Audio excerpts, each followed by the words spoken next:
ফেনীর সোনাগাজীর আলোচিত মাদ্রাসা ছাত্রী নুসরাত জাহান রাফি হত্যা মামলায় আসামিদের ডেথ রেফারেন্স আপিল ও জেল আপিল শুনানি শেষ হয়েছে। আগামী 24 আগস্ট সোমবার এ মামলার রায় ঘোষণা করবেন হাইকোর্ট। 20 আগস্ট বৃহস্পতিবার বিচারপতি বিষমদেব চক্রবর্তী ও বিচারপতি কে এম রাশেদুজ্জামান রাজার হাইকোর্ট বেঞ্চ রায়ের জন্য দিন ধার্য করেন।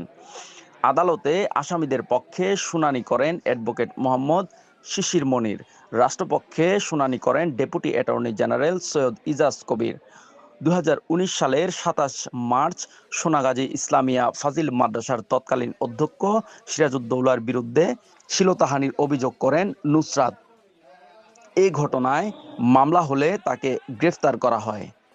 মামলা প্রত্যাহারে রাজি না হওয়ায় 2019 সালের 6 এপ্রিল মাদ্রাসার ছাদে নুসরাতকে ডেকে নিয়ে হাত পা বেঁধে তার গায়ে কেরোসিন ঢেলে আগুন ধরিয়ে দেওয়া হয়। গুরুতর দগ্ধ অবস্থায় নুসরাতকে ঢাকায় নেওয়া হয়। ঢাকা মেডিকেল কলেজ হাসপাতালের বার্ন ইউনিটে চিকিৎসাধীন অবস্থায় 10 এপ্রিল তার মৃত্যু হয়।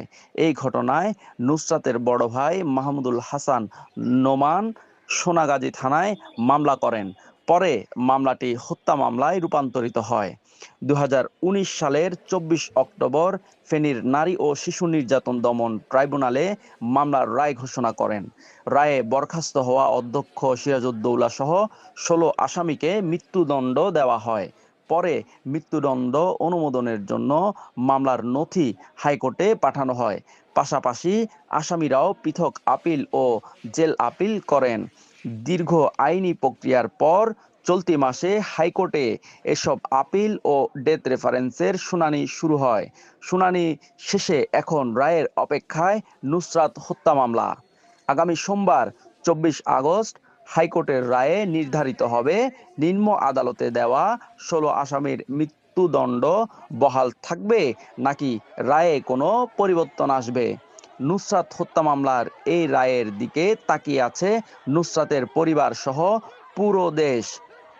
নিউজ ডেস্ক, জনতার কণ্ঠ।